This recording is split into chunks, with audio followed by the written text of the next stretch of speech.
Hello everyone, welcome to Karen's Mystery Quilt Along. This is part 3. In part 1, you cut out all of your fabric pieces. Part 2 was your first clue, and your first clue was making these little heart blocks, and you made 12 of them. This is the poppy cotton fabric. You made 12 and either clipped them together or put them in a little bag like this and set them aside because we're not going to use them for a week or two.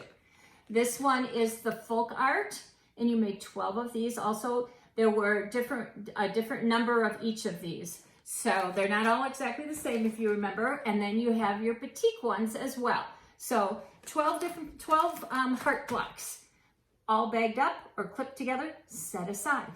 Now you're ready to do clue number 2. Excellent. This one will not be as time consuming or as difficult. This one wasn't very difficult, but it took a little bit more time. This week, you're going to be making kind of these little flower bud blocks. Oops, I'm this way. Little flower bud blocks. This is the batik one. You're going to be making 4 of these, and they will all be exactly the same. Where the heart blocks, we use different fabrics.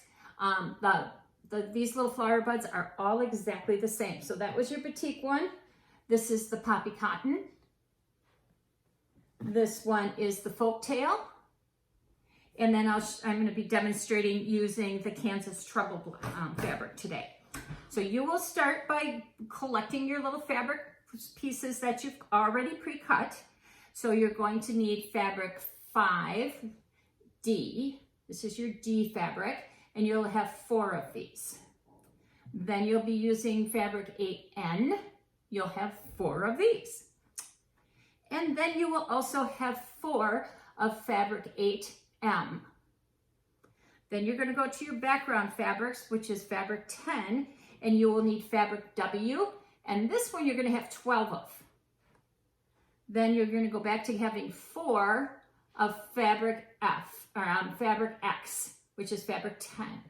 Okay, so 10X you'll have 4 of. Now you have 4 of these W squares. Take 4 of them and set them aside. On the other 8, you're going to take, and using your Quilter's Magic Wand and a Frixion pen, you will mark a diagonal line going from one corner to the next. Just one diagonal line like you would if you were making, again, a half square triangle. You're going to draw that line on all 8. Let me show you how you're going to put these blocks together. Okay, you have all of your pieces collected. You have 8 of your little squares drawn with a diagonal line going through 8 of them, and then you have 4 plain ones. You're going to set aside the 8, and you're going to start by using one of your plain squares, and you're going to add that to, I believe this was D. You're going to sew D and W together. So it looks like this. Use a 1/4 inch seam and press toward the dark. Okay? Now you're going to take and add your, I'm going to turn these around. There we go. You're going to add your X background piece to this little section that you just made, this little 2 square. So those 2 are going to go together like that. So put them right sides together, stitch a 1/4 inch, and then press toward this rectangle here, which I have done on this one. Okay, look, so nice. Alrighty, easy peasy. So go do all 4 of those and then come back. Now that you've done all 4 of those, you are going to start working on these little guys. So you're going to take your M and your N pieces, and you are going to put your little squares that have the diagonal line drawn through them onto M and onto N. You're going to do that on each one. So you'll have 4 of these and 4 of these. Notice how the lines go on those little pieces. So you want to make sure that those come to a point like that.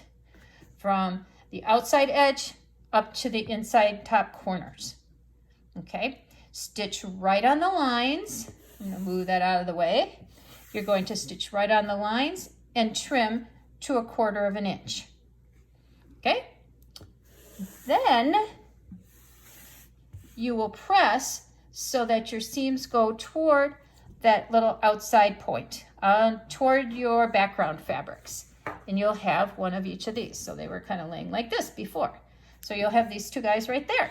Easy peasy. So go and do that and then come back.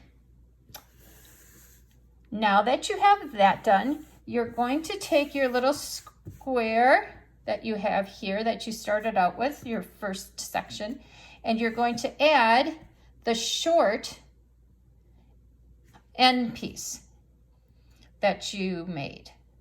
Make sure that the little point comes up to this corner, and make sure that your little dark square is over here and you have your two rectangles along the outside. You will stitch those at 1/4 inch seam and you'll end up with this. Then you have one more step. Now you're just going to add this to the bottom and ta-da! You'll be done. Do this, lay it right sides together, stitch at 1/4 inch, press toward this your rectangle on the outside. And you will end up with a beautiful block. You will make 4 of these. Pin them together or put them in a plastic bag and set them aside for next time. Once you've sewed all your pieces together, this is what your Kansas treble block will look like. All 4 of your blocks actually, should all measure up to 5.5 inches. So you can use your 5.5 inch ruler again this week and make sure that your blocks kind of square up to about 5.5 inches. So have fun with this, and we will see you next week. If you have any questions, you know where to get me online, on the phone, or at the store.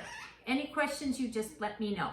So have fun with this. This is so cute. I can't wait to see all of your blocks all done. So see you next week. Bye.